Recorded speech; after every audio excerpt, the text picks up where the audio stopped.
Di awal film, kita diperlihatkan kehidupan pada tahun 1850-an di suatu pulau. Di sana ada seorang penulis novel terkenal bernama Herman Melville. Dia adalah orang yang menemukan Thomas Nickerson. Nickerson adalah salah satu awak kapal yang selamat dari pemburuan ikan paus yang kapalnya tenggelam di tengah samudra. Herman meminta agar Nickerson menceritakan kejadian itu. Awalnya Nickerson menolak untuk menceritakannya karena menurutnya terlalu banyak sekali kejadian kelam saat itu. Namun karena saat itu dia dan sang istri membutuhkan uang dan Herman menawarkan beberapa uang padanya, akhirnya Nickerson menceritakan kejadian yang dialaminya kala itu. Dia pun mulai menceritakan kejadian itu.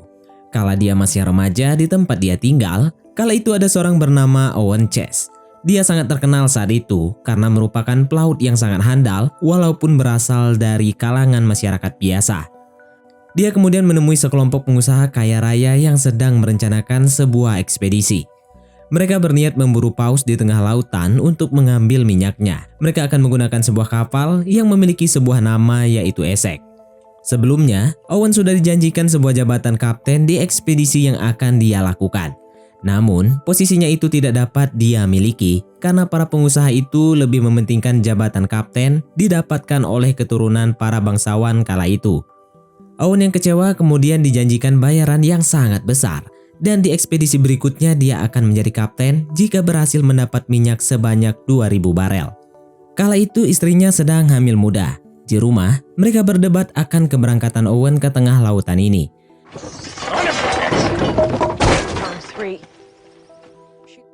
Akhirnya sang istri mengizinkan Owen untuk berangkat. Owen menjabat sebagai perwira kelas 1 dan posisi kapten dipegang oleh Pollard. Dia adalah pemuda keturunan bangsawan yang belum begitu berpengalaman dan saat itu Thomas Nickerson yang masih berumur 14 tahun hanya seorang awak kapal biasa. Di suatu pagi, kapal mereka berangkat menuju ke tengah samudra. Perdebatan antara Owen dan Kapten Pollard mulai terjadi di sana. Wibawa kepemimpinan lebih terlihat pada Owen sehingga membuat Kapten Pollard kesal. Mereka sudah sehari berlayar di lautan. Owen mulai menjelaskan aturan yang harus mereka jalankan di dalam kapal Essex.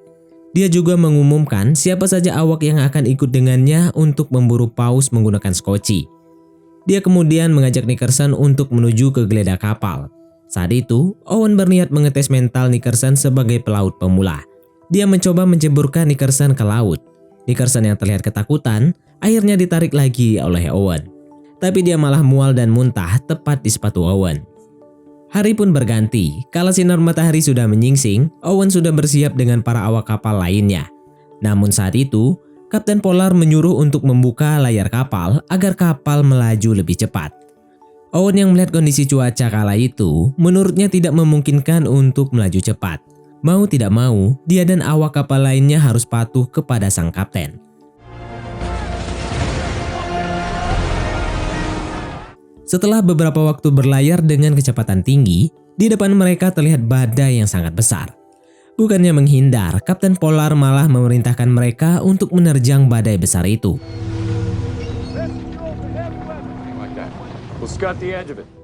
Kapal mulai masuk ke dalam pusaran badai. Amukan gelombang yang sangat besar membuat kapal Essex bergoyang ke sana kemari. Kapten Pollard yang tidak memperdulikan peringatan dari Owen malah memerintahkan awak kapal untuk menggulung layar dan juga membelokkan kapal. Namun sayang, yang dilakukannya itu malah membuat kesalahan besar. Gelombang besar menerjang kapal Essex dari samping. Terdapat kerusakan yang cukup parah di badan kapal. Setelah badai berlalu, Owen dipanggil Kapten Pollard ke ruangannya. Kapten menyuruh Owen untuk memberitahu awak kapal bahwa kapal akan kembali ke dermaga besok hari untuk melakukan perbaikan. Kapten Pollard juga mengancam Owen karena sudah berani menentang perintahnya. Padahal Kapten Pollard sendiri yang menyuruh agar kapal menerjang badai tersebut. Namun dia membela dirinya bahwa perintahnya untuk menerjang badai hanya ujian saja bagi para awak kapal. Owen yang masih sabar kala itu kemudian meminta sang kapten agar mengurungkan niatnya untuk kembali. Dia meyakinkan sang kapten untuk melanjutkan perjalanan ini dan kembali dengan membawa hasil minyak yang sangat banyak. Menurut Owen, posisi mereka saat ini sudah dekat dengan tujuan mereka, yaitu sarang kawanan paus. Akhirnya Kapten Pollard pun setuju untuk melanjutkan perjalanan ini. Keesokan paginya mereka bertemu dengan segerombolan paus putih. Owen dan para awak kemudian menggunakan skoci untuk berburu paus itu.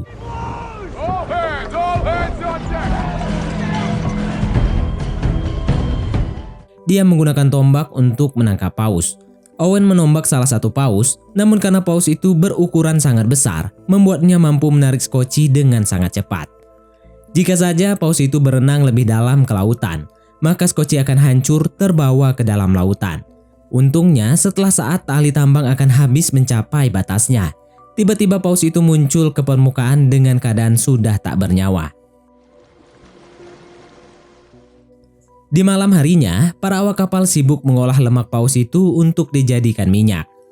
Salah seorang awak bilang pada Owen bahwa minyak yang dihasilkan dari paus itu tidak mencapai target yang ingin mereka dapat.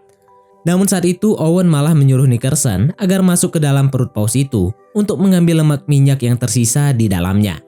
Dan ternyata di dalam paus itu masih terdapat banyak lemak yang bisa menjadi minyak. 1 tahun pun berlalu di lautan. Saat itu paus sudah semakin sulit untuk dijumpai hingga kapal esek yang berlayar memasuki kawasan Samudra Pasifik. Kapten Polar lebih banyak menghabiskan waktunya di dalam ruangannya daripada berbaur dengan awak kapal. Dan kala itu mereka memutuskan untuk berlabuh di Ekuador. Di sana mereka bertemu dengan sesama pemburu paus asal Spanyol. Pelaut Spanyol itu kemudian memberitahu di mana lokasi ratusan, bahkan ribuan paus yang dapat menghasilkan 3.000 barel minyak dalam sehari.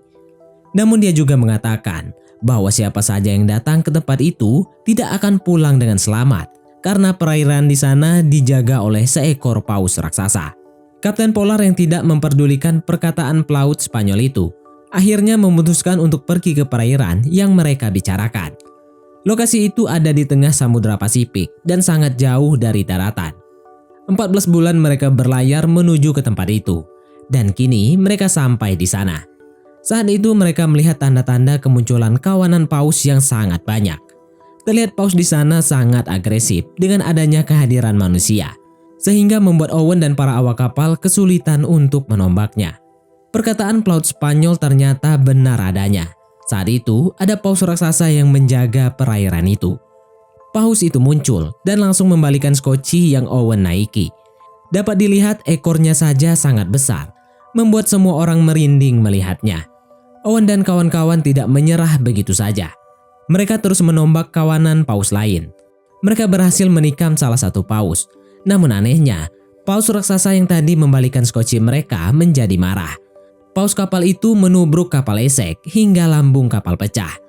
Tidak hanya satu kali. Paus raksasa itu terus mengajar kapal esek hingga semua awak ketakutan. Tidak tinggal diam, Owen menombak paus raksasa. Seketika paus itu mengamuk sejadi-jadinya. Dia menubruk kapal esek dengan keras hingga kapal itu pun hancur. Lambung kapal rusak parah sehingga dipastikan kapal itu tidak akan terselamatkan. Bahkan minyak yang selama ini berhasil mereka dapatkan larut bersama air samudra. Mereka mencoba menyelamatkan sisa minyak dan bahkan makanan yang tersisa ke skoci. Sampai akhirnya, kapal esek pun karam ke dalam lautan. Semua awak yang selamat kini hanya bisa menggunakan skoci. Mereka berjarak 5.000 km di tengah laut dari barat Amerika Selatan.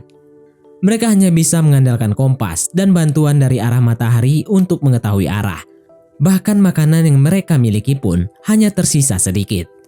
Mereka menentukan kemana tujuan mereka sekarang. Dan saat itu, harapan itu hanya ada di Pulau Ester.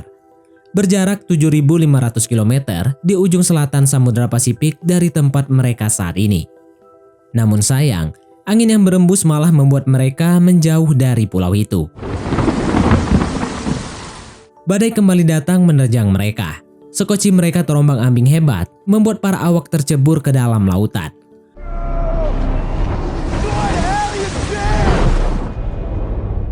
Untungnya semua awak masih selamat. Namun sayang, salah satu awak bernama Matthew mengalami benturan di kepalanya sehingga dia kehilangan banyak darah.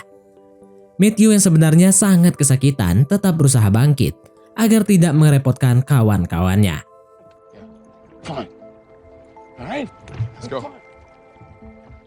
54 hari sudah mereka lalui di atas koci.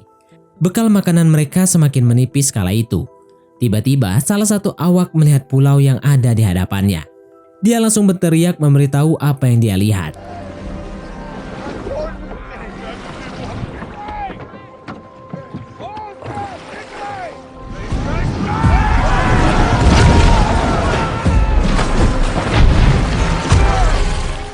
Mereka kemudian bersandar di pulau itu. Di sana banyak sekali tulang belulang manusia di dalam gua. Itu artinya banyak pelaut yang sudah terdampar di pulau itu. Awalnya melihat hal itu, mereka putus asa bisa selamat. Tapi akhirnya mereka tidak menyerah begitu saja. Di pulau itu mereka memanfaatkan untuk memperbaiki skoci agar dapat mereka gunakan berlayar pulang.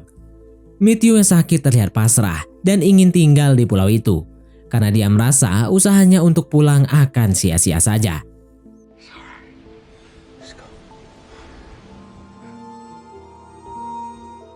Kapten Pollard dan Owen menggunakan skoci yang berbeda. Di tengah lautan, tiba-tiba skoci Pollard dan Owen saling menjauh karena terbawa arus masing-masing. Salah seorang di skoci Owen juga ada yang meninggal karena kelaparan.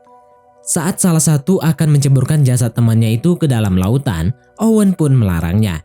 Menurut Owen, di keadaan antara hidup dan mati seperti sekarang ini, hanya jasad temannya yang mati itu saja yang dapat mengganjal perut mereka saat ini. Sementara itu di kapal Kapten Pollard diadakan undian. Siapa yang terpilih harus rela berkorban agar temannya yang lain dapat bertahan hidup. Namun saat itu malah Kapten Pollard yang terpilih. Kapten Pollard yang membuat peraturan itu pun kemudian mengambil sebuah pistol dan meminta anak buahnya bernama Henry untuk menembaknya. Henry kemudian menjawab bahwa dia membutuhkan seorang kapten dan meminta untuk diadakan undian ulang. Kapten Pollard tidak mau melakukannya. Dengan terpaksa, Henry mengarahkan senapan itu ke kepalanya sendiri dan dia pun tumbang saat itu juga. Berhari-hari sudah mereka lalui. Di tengah kecemasan mereka, skoci Owen dan Kapten Pollard kembali bertemu. Ternyata saat itu paus raksasa masih mengikuti mereka walaupun mereka sudah sangat jauh terombang-ambing. Owen yang merasa terancam oleh paus raksasa itu kemudian berniat menombak lagi paus itu. Saat dia bersiap akan menombak paus itu, Owen melihat masih ada mata tombak miliknya dulu yang tertancap di badan paus itu. Dia pun mengurungkan niatnya untuk menombak paus itu lagi. Paus raksasa itu seakan ingin memberitahu bahwa kekejaman mereka kepada para paus yang membuat nasib mereka seperti sekarang ini. Setelah itu, paus itu pergi ke dalam lautan dan tidak mengikuti mereka lagi. Setelah 87 hari bertahan hidup di tengah lautan dengan kondisi yang semakin mengenaskan, akhirnya mereka pun melihat burung camar. Itu artinya mereka sudah sangat dekat dengan daratan. Tak lama setelah itu, mereka ditemukan oleh sebuah kapal yang melintas di dekat mereka. May God have mercy.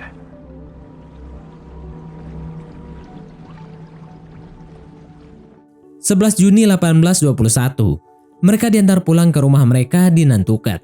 Kedatangan mereka disambut oleh banyak orang di pelabuhan, dan kala itu istri Owen berada di sana bersama anaknya. Saat Owen dulu berangkat berlayar, anaknya masih dalam kandungan. Dan setelah bertahun-tahun terombang-ambing di tengah lautan, anaknya kini sudah tumbuh besar saat dia pulang. Owen dan Kapten Pollard kemudian dipanggil menghadap para pengusaha kaya yang mengadakan ekspedisi itu. Mereka sudah rugi sangat besar. Para pengusaha kaya dan Kapten Pollard meminta Owen untuk merahasiakan keberadaan paus raksasa. Walaupun Owen diiming-imingi jabatan kapten kala itu, Owen pun menolaknya.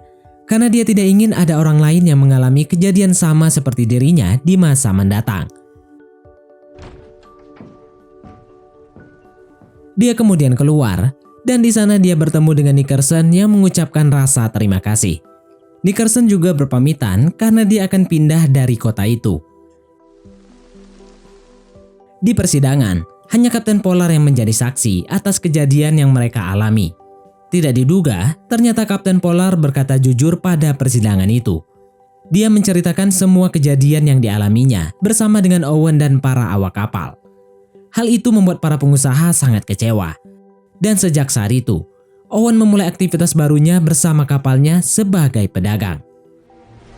Start it over. Novel yang berdasarkan kisah nyata yang dibuat oleh Herman Melville berjudul Moby Dick akhirnya tercipta setelah Nickerson menceritakan semua kisahnya kala itu. Novel itu diterbitkan pada tahun 1850-an dan menjadi salah satu karya novel paling fenomenal saat itu. Kemudian film pun tamat. Sebuah langkah tentu perlu keputusan yang sangat tepat untuk menjadi hasil yang terbaik. Keputusan yang diambil dari sebuah ego dan gengsi seperti yang dilakukan oleh Kapten Polar hanya akan membuat hasil yang tidak baik. Namun kesalahan di masa lalu tentu dapat menjadi pelajaran yang sangat berharga dan kita dapat bercermin dengan pengalaman itu untuk membuat keputusan di masa mendatang. Baiklah, mungkin sampai di sini saja teman-teman untuk alur cerita film kita kali ini. Terima kasih buat teman-teman yang telah mengikuti alur cerita film ini sampai selesai. Sekian dari Mimin, sampai jumpa di konten berikutnya.